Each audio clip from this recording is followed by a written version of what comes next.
ఈరోజు దేవుడు మన కొరకు సిద్ధపరిచిన వాక్య భాగాన్ని చూసుకుందాం. యాకోబు రాసిన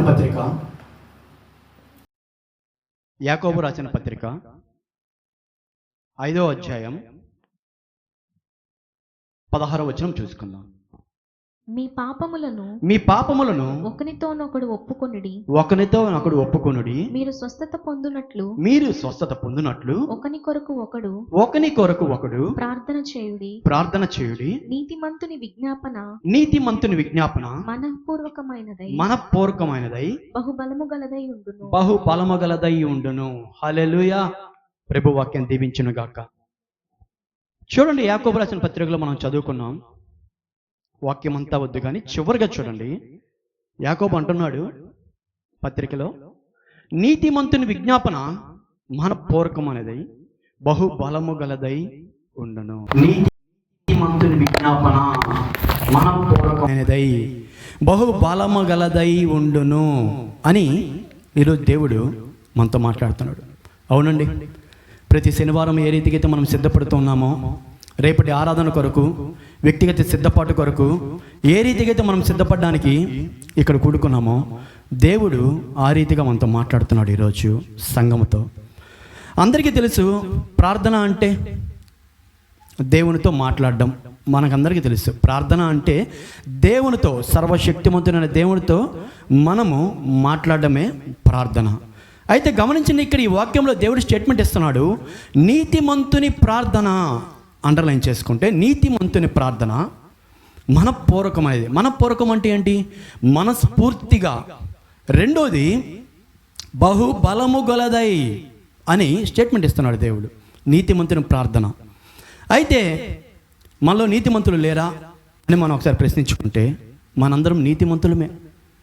మనందరము నీతిమంతులుగా తీర్చబడ్డాం. ఏ రీతిగా తీర్చబడ్డాం? మన కార్యాల వలన, లేదా మన దాన ధర్మాల వలన, లేదా మన ఆస్తిపాస్తుల వలన, లేదా మనం తాత ముత్తాతలు సంపాదించిన ఆస్తుల వలన, లేదా వారి పేరు ప్రతిష్టల వలన మనం నీతిమంతులుగా తీర్చబడ్డామా? కాదు. బైబిల్లో ఒక వ్యక్తి ఉన్నాడు. ఆ వ్యక్తి గురించి ఈరోజు మనం చూడబోతున్నాం. ఆ వ్యక్తి ఎంత మనఃపూర్వకంగా ప్రార్థన చేశాడు, ఆ ప్రార్థన ఎంత బహుబలము కలిగి ఉన్నదో మనం చూడబోతున్నాం. అయితే ఆ వ్యక్తి ఎలా నీతిమంతుడిగా తీర్చబడ్డాడో చూద్దాం. ఇదే యాకోబు పత్రికలో చూడండి, నీతిమంతుడు ఎలా తీర్చబడ్డాడు. ఇదే యాకోబు పత్రికలో 2వ అధ్యాయంలో 23వ వచనం. కాబట్టి అబ్రహాము దేవుని నమ్మెను, అది అతనికి నీతిగా ఎంచబడెను అను లేఖనము నెరవేర్చబడెను. మరియు దేవుడు స్నేహితుడని అతనికి పేరు కలిగెను. గమనించండి, కాబట్టి అబ్రహాము దేవుని నమ్మెను, అది అతనికి నీతిగా ఎంచబడెను. నీతిగా ఎంచబడాలంటే మనం ఏమి చేయాలా? ఇందాక మనం చెప్పామే, మన కార్యాల వలనో, మన ఆస్తిపాస్తుల వలనో, మనకు కలిగిన పేరు ప్రతిష్టల వలనో నీతిమంతులుగా మనము తీర్చబడలేదు. కానీ దేవుని యందు విశ్వాసము, దేవుని యందు నమ్మిక మనల్ని నీతిమంతులుగా తీర్చబడింది. అయితే ఇక్కడ కూర్చున్న వాళ్ళందరూ దేవుని విశ్వసించారు. యేసయ్యలో చాలామంది ప్రపంచంలో అందరూ విశ్వసించున్నారు. అందరూ పరిపూర్ణమైన నీతిలోనికి వచ్చారా అంటే రాలేదని అనాలి. ఎందుకనంటే వాక్యం సెలవిస్తుంది, ఆయనే మరిని సంపూర్ణము చేసి పరిపూర్ణము చేయ వరకు ఆయనే మనల్ని స్థిరపరుస్తూ నడిపిస్తూ ఉంటాడు. మనం నీతిమంతులుగా ఎంచబడ్డాం. లోటుపాటులు ఉంటాయి, కింద అప్ అండ్ డౌన్స్ ఉంటాయి, పడుతూ ఉంటాం, లేస్తూ ఉంటాం. మన నీతిలో కానీ మన విశ్వాసంలో కానీ ఏదో రకంగా ఇబ్బంది కలిగినప్పుడు ఆయనే మనల్ని పరిపూర్ణతలోకి నడిపిస్తాడు. ఓవరాల్గా చూస్తే మనమందరం దేవునిలో విశ్వాసం ఉంచున్నాం కాబట్టి మనము నీతిమంతులుగానే తీర్చబడ్డాము. హల్లెలూయా. యేసయ్యలో నమ్మిక ఉంచడము ద్వారా, యేసు నామములో ఉంచిన విశ్వాసము ద్వారా మనము నీతిమంతులుగా తీర్చబడ్డాం. అయితే ఈ నీతిమంతుని ప్రార్థన మనఃపూర్వకమైనదై బహుబలము గలదై ఉంటుందని వాక్యం సెలవిస్తుంది కదా. గమనించండి, ఈరోజు మనం చూస్తున్నాం ఆదికాండ గ్రంథము నుంచి అబ్రహాము లోతుకు సంబంధించిన కొన్ని విషయాలను మనము పరిశీలన చేయబోతున్నాం. అయితే అబ్రహాము నీతిమంతుడని మనం తెలుసుకున్నాం. కరెక్టేనా? అబ్రహాము నీతిమంతుడిగా తీర్చబడ్డాడు. ఎలా అంటే దేవుని నమ్మాడు కాబట్టి అది అతనికి నీతికి ఎంచబడింది. ఈ నీతి కలిగిన అబ్రహాము మనఃపూర్వకమైన ప్రార్థన ఎలా చేశాడు? యాకోబు పత్రికలో రాయబడిన వాక్యం ఏ రీతిగా బలము గలదై ఉందో ఈరోజు మనము పరిశీలన చేయబోతున్నాం. అబ్రహాములోను మరియు లోతులోను అనేకమైన అంశములు, అనేక కోణములో పరిశుద్ధాత్మ దేవుడు మన ముందుకు ఈరోజు తీసుకురాబోతున్నాడు. చూడండి, అబ్రహాము తండ్రి తెరాహు, లోతు తండ్రి హారాను. స్పెసిఫైగా వీళ్ళిద్దరి గురించే బైబిల్లో రాయబడి ఉంది కాబట్టి ఆ యొక్క మనపూర్వకమైన విజ్ఞాపన ఎలా సఫలపరచబడింది అని మనము చూడబోతున్నాం. అబ్రహాము తండ్రి తెరాహు, లోతు తండ్రి హారాను. వీళ్ళిద్దరూ వరుసకి బాబాయ్ అబ్బాయి అవుతారు. కొన్ని సందర్భాల్లో బైబిల్లో తమ్ముడు అని సంబోధించున్నాడు, కొన్ని సందర్భాల్లో పెదనాన్న అన్నాడు. ఏదైనా ఓవరాల్గా వీళ్ళిద్దరూ చాలా చాలా దగ్గర బంధువులు వీళ్ళిద్దరూ. అయితే చూడండి, అబ్రహాము దేవుని మాట ప్రకారము తనకున్న యావదాస్తుని తీసుకొని కల్దీ పట్టణం నుంచి కనానుకు స్థిరపడడానికి బయలుదేరినప్పుడు ఈ యొక్క లోతు తండ్రి, ఆయన తాత మరణించినప్పుడు ఇంకా లోతుకి ఎవరు లేరు. ఆయనకి కలిగిన ఆస్తిపాస్తులను కూడా తీసుకొని అబ్రహాము వెంట బయలుదేరాడు. అంటే పెదనాన్న వెంట బయలుదేరాడు లోతు. ఎక్కడికి? కనాను ప్రాంతంలో స్థిరపడడానికి దేవుడు వాక్యానికి లోబడిన అబ్రహాము మాట, దేవుడు మాట విని అబ్రహాము బయలుదేరుతుంటే నేను వస్తాను పద అని చెప్పి ఆయనతోనే ఈ యొక్క లోతు పయనాన్ని కొనసాగించాడు. అయితే చూడండి, వాళ్ళు నెగెబునకు వచ్చి స్థిరపడ్డారు. వాళ్ళ యావదాస్తిని మొత్తం స్థిరపరచుకున్నారు. ఎందుకు చెప్తానని ఆలోచించండి. అబ్రహాము ఏ రీతిగా ముందుకు కొనసాగుతూ మనపూర్వకమైన ప్రార్థన, ఆ ప్రార్థన ఎంత బలము కలిగి ఉంటుంది. ఈరోజు సంఘముకు వచ్చిన మనము రేపు సిద్ధపాటుకు లేదా మన వ్యక్తిగత సిద్ధపాటుకు ఏ రీతిగా సిద్ధపడాలనుకుంటున్నామో అంత మనపూర్వకమైన ప్రార్థన ఈరోజు మనము చేయాలి. నీతిమంతుని ప్రార్థన అంత బలమైనది. మనలో నీతి ఉందా, ఆ ప్రార్థన నిశ్చయంగా సఫలపడతబడుతుంది. హల్లెలూయా. చూడండి, ఆ నెగబెలుగుకు వచ్చి స్థిరపడ్డ తర్వాత అక్కడ మొదలవుతుంది. చూడండి, రండి ఆదికాండ గ్రంథంకి వద్దాం. ఆదికాండ గ్రంథము 13వ అధ్యాయము 7వ వచనం. ఆదికాండ గ్రంథము 13వ వచనము 7వ వచనం చదువుకుందాం. అప్పుడు అబ్రాము పశువుల కాపరులకును లోతు పశువుల కాపరులకును కలహము పుట్టెను. ఆ కాలమందు కనానీయులు పెరిజ్జీయులు ఆ దేశములో కాపురం ఉండిరి. హల్లెలూయా. గమనించండి, లోతు అబ్రహాముతో వెళ్ళాడు. వాళ్ళు బాగా సంపన్న స్థితులు కలిగి ఉన్నారని మనకు బాగా తెలుసు. ఇక్కడే మొదలైంది. అప్పుడు అబ్రాము పశువుల కాపులకును లోతు పశువుల కాపులకును కలహము పుట్టింది. ఆస్తిపాస్తులు ఎక్కువైపోయి ఈ పశువుల కాపులకు గొడవలు చెలరేగాయి. మనకు బాగా తెలుసు. గొడవలు చెలరేగితే సర్దుకొప్పమని అబ్రాహాము చెప్పుండొచ్చు. సర్దుకోపోయే తత్వం ఒకవేళ లోతులో లేకపోయి ఉండొచ్చు. గొడవలు పుట్టిన వెంటనే, ఇదిగో మన ఇద్దరం బంధువులవి, మన ఇద్దరి మధ్య గొడవలు ఎందుకు, సమానమైన ఆస్తిపాస్తులు ఉన్నాయి. చూడు, నీ కన్నులు ఎదుట ఈ ద్వేషం ఉంచబడింది, నీవు ఎటు పోవాలో నీ ఇష్టం అని అబ్రాహాము లోతుతో అంటున్నాడు. నువ్వు ఎడం తట్టుకుపోతే నేను కుడివైపుకి వెళ్తా, నేను కుడివైపుకి వెళ్తే ఎడమ వైపుకి వెళ్తా, నీ ఇష్టం అంటున్నాడు. అయితే మనం ఏం చేయాలండి? దేవుని విశ్వాసం ఉంచిన మనకి ఎదుట అలాంటి ప్రశ్న వస్తే, భలేవాడి పెద్దయినా నేను ఎక్కడికి వెళ్తాను? మన కాపరులకి సర్ది చెప్పుకుందాం. అర్థమవుతుందా? గొడవ వచ్చిన ఎవరికి? లోతుకి అబ్రాహాముకు కాదు, వాళ్ళ కింద పనిచేసే పని వారి మధ్య గొడవ వచ్చింది. లోతుకి అబ్రాహాముకి ఏం రాలేదు. ఈ పని వారి కాకపోతే ఇంకో పని వారిని పెట్టుకుందాము అని లోతు అబ్రాహాముకి చెప్పు ఉండాల్సింది. అవునా, సరే అయితే అని లోతు ఏం చేశాడు? కన్నులెత్తి దేశం వైపు చూచాడు. ఇక్కడే మొదటగా లోతులో ఒక మైనస్ మనకి కనబడుతుంది. గొడవలు ఎందుకన్నా పెద్ద ఆయనతో సర్దుకుపోవాల్సింది ఎవరు? చిన్నవాళ్ళు సర్దుకొని పోవాలి. అయ్యా, పెదనాన్నగారు లేదు అన్నగారు ఎవరో, నేనైతే ఎక్కడికి వెళ్ళలేను. ఈ పని వాళ్ళు కాబట్టి ఇంకో పని వాళ్ళ మధ్య గొడవ వచ్చిందైనా తీసేసి వేరే వాళ్ళని పని వాళ్ళని పెట్టుకుంటాం. అంతేగాని వీళ్ళిద్దరి మధ్యన వచ్చిన కలహాన్ని ఎందుకు పెంచుకోవాలా అనే యొక్క ఆలోచన ఎవరికి లేదు? లోతుకు లేదు. చెప్పగానే కన్నులెత్తి చూచాడంట. చూడండి 13వ అధ్యాయంలోను 10-11 వచనాలు.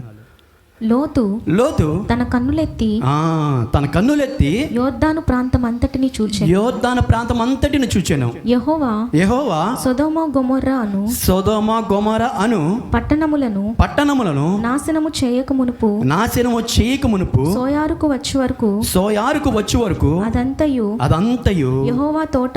యెహోవా తోటవలెను ఐగుప్తు దేశము వలెను నీరు పాలు దేశమై ఉండెను. హల్లెలూయా. బాగానే ఉందండి. గమనిస్తున్నారు? అర్థమవుతుందా? ఈ ప్రక్రియ అంత ఎందుకు చెప్తున్నానంటే, చివరగా అబ్రహాము చేసిన ప్రార్థన ఎంత బలము గలదై తన స్వకీయులను రక్షించుకున్నాడో మనం చూడబోతున్నాం ఈరోజు. అలాంటి ప్రార్థన చేయాలని సంఘంతో దేవుడు మాట్లాడుతున్నాడు. నీతిమంతుని ప్రార్థన మనస్ఫూర్తిగా బలము గలదై ఉంటుంది. కాబట్టి ఈ సబ్జెక్ట్ అంతా దేవుడు మన మందకల్లా తెలిసిన విషయమే. వేరే కోణంలో దేవుడు మాట్లాడుతున్నాడు. లోతు కన్నులెత్తి చూచాడు. సర్దుకో పోవాల్సిన లోతు కన్నులెత్తి చూచి వెంటనే ఏం కనపడింది? యోర్దాను నదిలో ఉన్నటువంటి సొదొమ గొమొర్రా పట్టణములు ఎంతో ఆశీర్వాదకరంగా ఉన్నాయి కనపడింది. ఈరోజు సంఘం అంటగట్టి ఉన్న మనము కొన్నిసార్లు దేవుని మీద కోప్పడో సంఘం మీద కోప్పడో ఏదో ఒక విషయంలో మనం తప్పిపోయాము అని అంటే, లోకం వైపు కళ్ళెత్తి చూస్తే లోకమంతా ఆకర్షణీయంగా ఉంటుంది, అందంగా కనపడుతుంది, రమ్యంగా కనపడుతుంది. ఇదే మనం అర్థం చేసుకోవాల్సిన పరిస్థితి. లోతు అలానే పెదనాయన అబ్రహాం నుంచి తప్పిపోయినప్పుడు చూశాడు, కన్నులెత్తి చూశాడు, అక్కడే తప్పిపోయాడు లోతు. అబ్రహాం మాత్రము దేవుళ్ళ విశ్వాసం ఉంచి నీతిమంతుడిగా తీర్చబడి ఒక స్థిరంగా నిలబడి ఉన్నాడు. కానీ చూడండి, లోకం వైపు, సంఘము కాదు అనుకుని లోకం వైపు కానీ మనం వాళ్ళకి కన్నులెత్తి కానీ చూస్తే లోకము లాగేసుకుంటుంది. లోతుని ఏ విధంగా అయితే ఆకర్షించిందో మనల్ని కూడా లోకం ఆ రీతిగా ఆకర్షించుకొని పతనావస్థకి చేరిపోతుంది. ఒకవేళ లోతు గురించి ప్రార్థన చేయడానికి అబ్రహాము ఉన్నాడేమో కానీ, మనము ఒకవేళ లోకంలోకి వెళ్ళిపోతే కాసేపు సంఘ కాపరి తన స్థాయి శక్తిలో ప్రయత్నిస్తాడేమో కానీ తర్వాత మన గురించి విజ్ఞాపన చేయడానికి ఎవరు ఉండరు. ఒక యేసయ్య కూడా ప్రార్థన చేసి వదిలేసే స్థితికి వచ్చేస్తుంది మనం కానీ లోకంలో కలుగు పెడితే. హల్లెలూయా. కాబట్టి కన్నులెత్తి దేన్ని చూడాలా? ఆలయమును చూడాలా, దేవుని వైపే చూడాలా. మనం ఎలాంటి పరిస్థితులకి ఇబ్బందులు కలిగినా కూడా మనమే తగ్గి దేవుని సంఘానికి, దేవుని సన్నిధిని, దేవుని వైపే మనము చూసే విషయం మనలో ఉండాలి, చూసే ఆసక్తి మనలో కలిగి ఉండాలి. అప్పుడే మనం ఆశీర్వాదకరంగా ఉంటాం. కానీ లోతు అలా చేయలేదు. సొదొమ గొమొర్రా పట్టణం దగ్గరికి చేరుకున్నాడు. ఆ తర్వాత ఏమైందండి?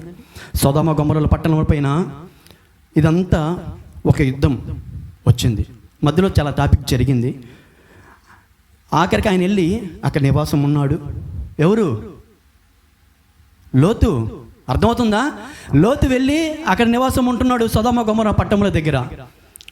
ఆఖరికి అక్కడ అన్యులు ఉన్నటువంటి ఒక రాజులు ఆ సొదొమ గొమొర్రా పట్టణంపైకి యుద్ధముని చేసి ఆ సొదొమ గొమొర్రా పట్టణంలో కొల్లగొట్టుకొని వెళ్ళిపోయారు. ఇక్కడ ఇంకో కోణం దేవుడు మనకి బయలుపరచబోతున్నాడు. అబ్రహాము నుంచి మనం నేర్చుకోవాల్సిన విషయం. తీసుకెళ్ళిపోయిన తర్వాత లోతుకున్న యావదాస్తిని కూడా పట్టుకెళ్ళిపోయారు ఆ రాజులు. ఆ సొదొమ గొమొర్రా పట్టణంలో రాజులను ఓడించి లోతు ఆస్తిని కూడా తీసుకెళ్ళిపోయారు. ఒక హెబ్రీయుడు పరిగెత్తుకుంటే వచ్చి అబ్రహాముకి చెప్పాడు, అయ్యా ఇదిగో నీ బంధువైన లోతు యొక్క ఆస్తిని కూడా తీసుకెళ్ళిపోయారు అనగానే రోషము వచ్చింది అబ్రహాముకి. దేవుని నామములో రోషము కలిగి తనకున్న సైన్యమును, తనకున్న పనివారాన్ని వేసుకొని, ఏమండి 300 పైచిలుకు వాళ్ళక సైన్యముని వెంట పెట్టుకొని ఆ సొదొమ గొమొర్రాని ఎవరైతే గెలిచారో వాళ్ళకి యుద్ధము చేసి లోతు పోగొట్టుకున్న ఆస్తిని తిరిగి మళ్ళీ లోతుకిచ్చాడు. గమనిస్తున్నారా? తిరిగి తీసుకొచ్చి లోతుకిచ్చాడు. ఇక్కడ ఒక నైపుణ్యం అర్థమవుతుంది. అబ్రహాములో యుద్ధ వీరుడు. హల్లెలూయా. అబ్రహాము యుద్ధము కూడా చేయగలడు. సరేనండి, తీసుకొచ్చి లోతుకిచ్చాడు. లోతు అప్పుడైనా అయ్యా నేను నీ చెంతకు వస్తా అని అడగల. అప్పుడు కూడా లోతు. అర్థమవుతుందా? నేను నీ చెంతకు వచ్చి అనుకుంటున్నాను, అప్పుడేదో కలహములు కూడా విడిపోయాము అని అప్పుడు కూడా అడగల. అప్పుడు కూడా అలానే ఉన్నాడు. తప్పిపోయిన చిన్న కుమారుడు ఏం చేశాడండి? తన పాపము తెలుసుకొని, తండ్రి నీకును పరలోకమునకు విరోధముగా నేను పాపము చేశానని ఎంచి ఆలోచించి ఎరిగి మళ్ళా వచ్చి తండ్రి చెంత చేరుకున్నాడు, సుఖ జీవనము గలిపాడు. హల్లెలూయా. కానీ ఇక్కడ చూడండి, లోతు తప్పు జరిగినా, తప్పు భయపడుతున్నా, తప్పు పైన తప్పు జరుగుతున్నా కూడా చలనము లేదు. ఆ యావదాస్తిని తీసుకొచ్చి మళ్ళీ పెట్టి అబ్రహాం వెళ్ళిపోయినా కూడా ఆ సొదొమ గొమొర పట్టణంలోనే మళ్ళీ నివసిస్తూనే ఉన్నాడు లోతు. గమనిస్తున్నారా? అబ్రహాము ఏ రీతిగా దేవుళ్ళను నమ్మి విశ్వాసం ఉంచి నీతిపరుడయ్యాడు, ఒక యుద్ధ వీరుడయ్యాడు, సమాధానపరిచే వ్యక్తిగా ఉన్నాడు. అర్థం ఉందా? కానీ లోతే దేవునికి అబ్రహాము చెప్పే మాటకి విధేయత లేక దూరం అయిపోయాడు. ఆ ఆస్తిని తీసుకొచ్చి ఇచ్చేసాడు. నెక్స్ట్ ఏమైందో చూద్దామా? చూడండి 18వ అధ్యాయం, అదే ఆదికాండం గ్రంథంలో 18వ అధ్యాయం 1వ వచనం. మరియు మమ్రే దగ్గరనున్న సింధూర వనములో అబ్రహాము ఎండవేళ గుడారపు ద్వారమందు కూర్చుని ఉన్నప్పుడు యెహోవా అతనికి కనబడెను. హల్లెలూయా. ఇదంతా అయిపోయిందండి. గమనించండి. మరియు మమ్రే దగ్గర ఉన్న సింధూర వనములో, అంటే ఆ ఏరియాలో ఒక బలిపీఠం కట్టించాడు అబ్రహాము. కట్టించాడు. అక్కడ ఎండవేళ అబ్రహాము పని ఏందంట? బయట కూర్చొని కనిపెడుతూ ఉన్నాడు. 3వ కోణం మనకు కనపడుతుందండి. అబ్రహాములో మనం నేర్చుకోవాల్సిన 3వ కోణం, దేవుని కొరకు కనిపెడుతున్నాడు ఆకాశం వైపు చూచి. అలా చూచినప్పుడు ఎవరు ప్రత్యక్షమయ్యారంట? ఎవరు కనపడ్డారంట? తండ్రి అయిన దేవుడు యెహోవా ఆయనకు కనబడిన వెంటనే ఆయనకు అర్థమైపోయింది. ఏమర్థమైందంటే, యెహోవా దేవుడు 2 పనుల కోసం ఇక్కడికి వస్తున్నాడు. 2 పనుల కోసము ఇక్కడికి వస్తున్నాడు. చూడండి, ఇదే 18వ అధ్యాయంలో 16, 17 వచనం చూద్దాం. అప్పుడు ఆ మనుష్యులు అక్కడ నుండి లేచి సొదొమ తట్టు చూచిరి. అబ్రహాము వారిని సాగనంపుటకు వారితో కూడా వెళ్ళెను. అప్పుడు యెహోవా నేను చేయబోవు కార్యము అబ్రహామునకు దాచెదనా. అబ్రహాము నిశ్చయముగా బలముగల గొప్ప జనమగును. హల్లెలూయా.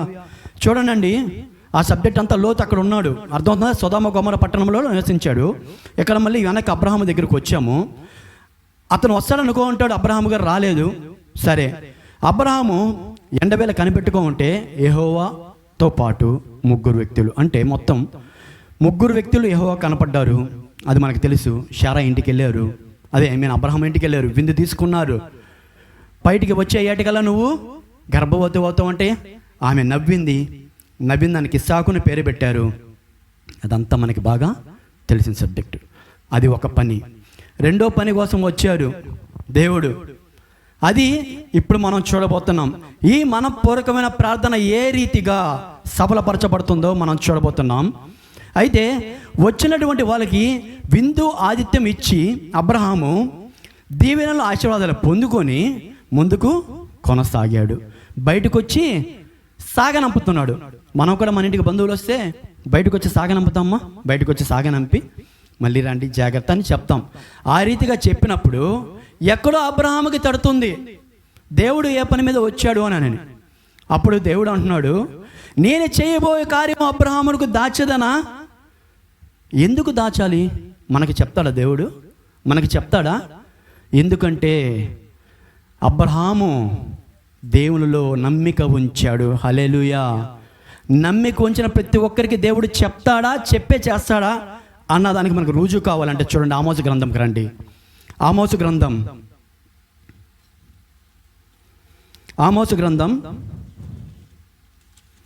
3వ అధ్యాయం. ఆమోసు గ్రంథం 3వ అధ్యాయం 7వ వచనం.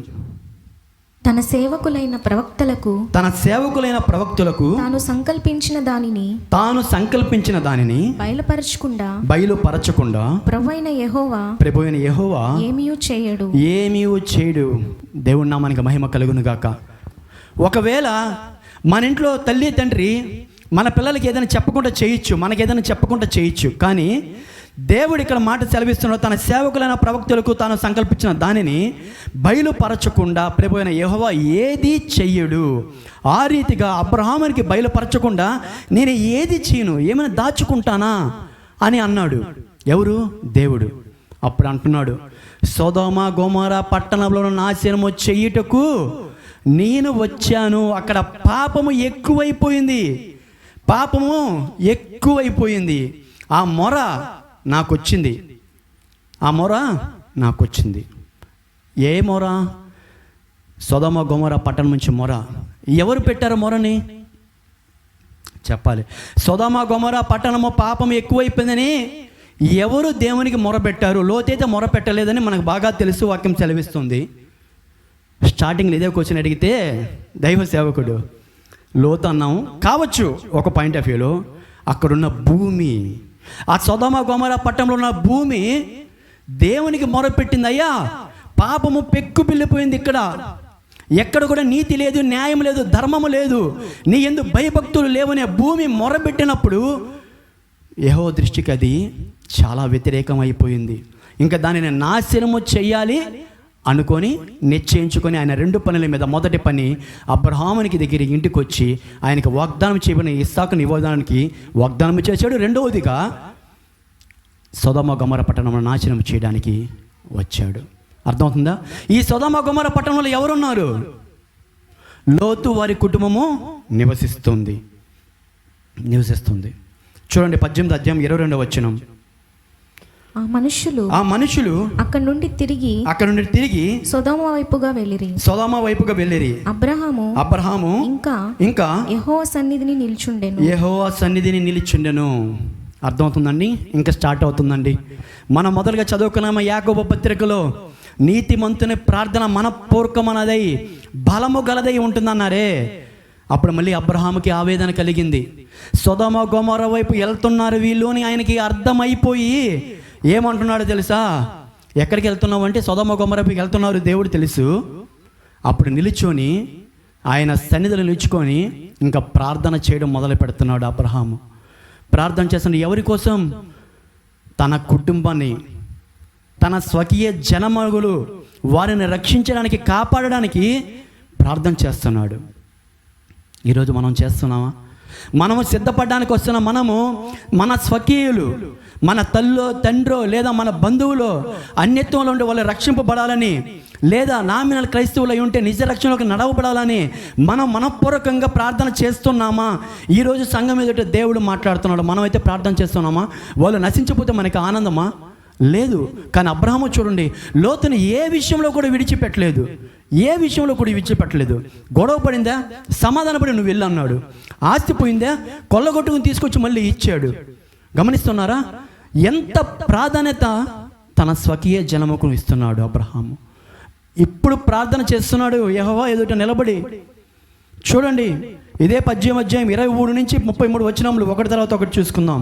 అప్పుడు అబ్రహాము సమీపించి ఇట్లా నేను దుష్టులతో కూడా నీతిమంతులను నాశనం చేయుదువా? ఆ పట్టణంలో ఒకవేళ 50 మంది నీతిమంతులు ఉండిన ఎడల దానిలో నుండి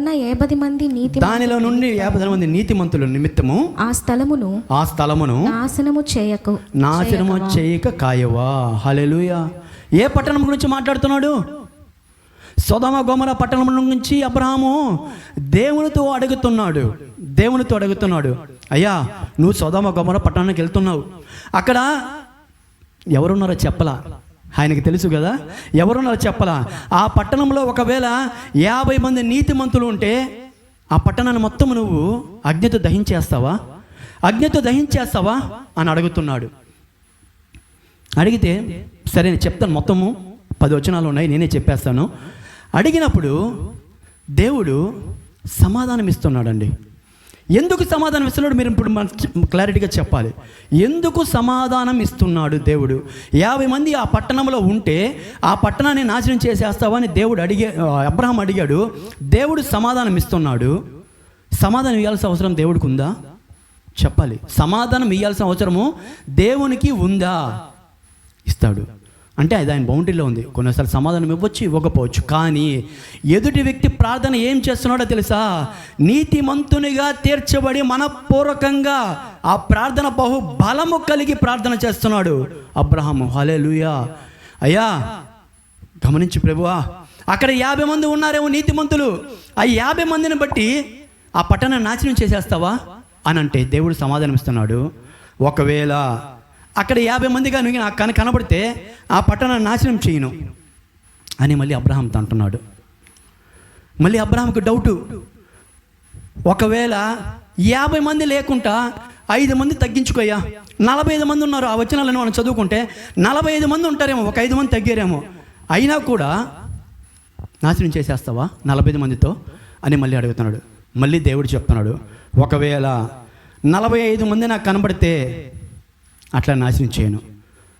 ఆ క్వశ్చన్ వచ్చినప్పుడు మనకి ఏమర్థమైపోద్ది? అక్కడ 45 మంది కూడా నీతిమంతులు లేరు, అయినా ప్రార్థన చేస్తున్నాడు, బలము కలిగి ప్రార్థన చేస్తున్నాడు నీతిమంతుడైనటువంటి అబ్రహాము. ఒకవేళ 40 మంది ఉంటారేమోనయ్యా, జ్ఞాపకం చేసుకో. లేరు. అయ్యా 30 మంది ఉంటారేమో, జ్ఞాపకం చేసుకో. ఎవరి గురించి ఆయన తాపత్రయం గమనించండి. ఎవరి గురించి ఆయన తాపత్రయపడుతున్నాడు అబ్రహాము? లోతు గురించి. హల్లెలూయా. లోతు గురించి తాపత్రయపడుతున్నాడు. డైరెక్ట్గా అడగలేక, అయ్యా లోతు నా బంధువు అక్కడ ఉన్నాడు, ఆయన రక్షించు అనకుండా నీతిమంతుడిగా తీర్చబడిన అబ్రహాము దేవుని సన్నిధిలో నిలబడి ప్రార్థన చేస్తున్నాడు. ఈరోజు మనం కూడా ప్రార్థన చేయాలి. ప్రభువా సంఘానికి నడిపించయ్యా, నా కుటుంబీకుల సంఘానికి నడిపించు, నీలో విశ్వాసం ఉంచులాగా, నీ రక్షణను పొందుకునేలాగా నడిపించు. ఎంతకాలము ప్రభువా వాళ్ళని కాపాడయ్యా అని ఈరోజు మనం ప్రార్థన చేయాలి. మనం సిద్ధపడిపోతే చాలా, మనం పరలోక రాజ్యానికి వెళ్ళిపోతే చాలా. అదేనా చెప్పింది? ప్రభు అయితే ఏ ఆత్మ నశించకూడదని ఆయన ఇష్టం కలిగి ఉన్నాడు. ఏ ఆత్మ కూడా నరకానికి వెళ్ళకూడదు, అపవాది యొక్క కోరలకి చిక్కబడదు, అపవాది లెక్కలోకి ఏ ఆత్మ పోకూడదని చెప్పి ఆయన ఆశ కలిగి ఉన్నాడు. అలా ప్రయత్నిస్తున్నాడు. దేవుని ఎదుట ప్రభు ఎల్లప్పుడూ ప్రార్థన చేస్తూనే ఉన్నాడు, ప్రభువా కాపాడు, ప్రభువా కాపాడు. అందుకే ఆయన నిత్య యాజకుడు, మన ప్రధాన యాజకుడిగా యేసుక్రీస్తు వారు ఉన్నారు. ఆ రీతిగా తీర్చబడినటువంటి నీతిమంతులుగా తీర్చబడిన మనము మన స్వకీయుల కోసము, మన సంఘము కోసము ప్రార్థన చేస్తున్నాం. ఏ ఆత్మ నశించపోకూడదు, కాపాడు కాపాడు కాపాడు. ఒకవేళ ఇక్కడ లేకపోవచ్చేమో ప్రభువా, అక్కడ లేకపోవచ్చేమో ప్రభువా, కాపాడయ్యా, నీ దయతో నువ్వు కాపాడగలవు అని అడిగినప్పుడు దేవుడు నిశ్చయంగా ప్రార్థన వింటాడు, కాపాడతాడు. ఎందుకంటే మనస్ఫూర్తిగా మనం ప్రార్థన చేస్తున్నాం. హల్లెలూయా. అది ఆయనకి ఇష్టం. మనమైతే మనస్ఫూర్తిగా ప్రార్థన చేస్తామో ఆయనకి ఇష్టం. దాపరికాలు లేకుండా యథార్థంగా ఆయనకి ప్రార్థన చేయాలి. అర్థమవుతుందా? గమనించండి. 40 మంది అడిగాడు, 30 మంది అడిగాడు, ఓకే. ఓవరాల్గా ఎంతమంది ఉంటారో కాపాడతావు ప్రభు అని అన్నప్పుడు మూడోసారి ఆయన ఇంకా మాట చెప్పకుండా, చాలించకుండా ప్రభు వెళ్ళిపోయాడు. అర్థమవుతుందండి? ప్రభు వెళ్ళిపోయాడు. అయితే ఈ దేవదూతలు ఇద్దరు సొదొమ గొమొర పట్టణంలోకి వెళ్ళేటప్పటికి లోతు ఆ పట్టణం యొక్క గవి యుద్ధత కాచుకొని ఉన్నాడు. వీళ్ళిద్దరు దేవదూతలను కనుక్కున్నాడు, ఇంటికి తీసుకువెళ్ళాడు, ఆతిథ్యం ఇచ్చాడు, రాత్రి భోజనం చేయమన్నాడు, కాళ్ళు కడుక్కొని నీళ్ళు ఇచ్చాడు, ఆతిథ్యం ఇచ్చాడు. అంత బాగానే ఉంది. సొదొమ గొమొర పట్టణంలో ఎంత పాపము పెక్కిబిల్లిపోయిందనంటే ఈ రోజున్న స్థితి అలానే ఉంది. ఆ దేవదూతలు ఇంటికి వెళ్తే ఆ పట్టణ ప్రజలందరూ చిన్న పెద్ద ముసలి ముతకంతా వచ్చి, నీ ఇంటికి ఇద్దరు వచ్చారు, వాళ్ళని పంపించు, వాళ్ళతో మేము పాపం చేయాలి, వాళ్ళతో మేము కూడుకోవాలి. అబ్బా, ఎంత తారాస్థాయికి వెళ్ళిపోయిందండి పాపం, ఎంత తారాస్థాయికి వెళ్ళిపోయింది పాపం. అబ్రహాము ప్రార్థన ఆపేశాడు, ఆయన విన్నపములు మొత్తం దేవుని పాదాలు ఎదుగు చెప్పేశాడు, అక్కడికి అయిపోయింది.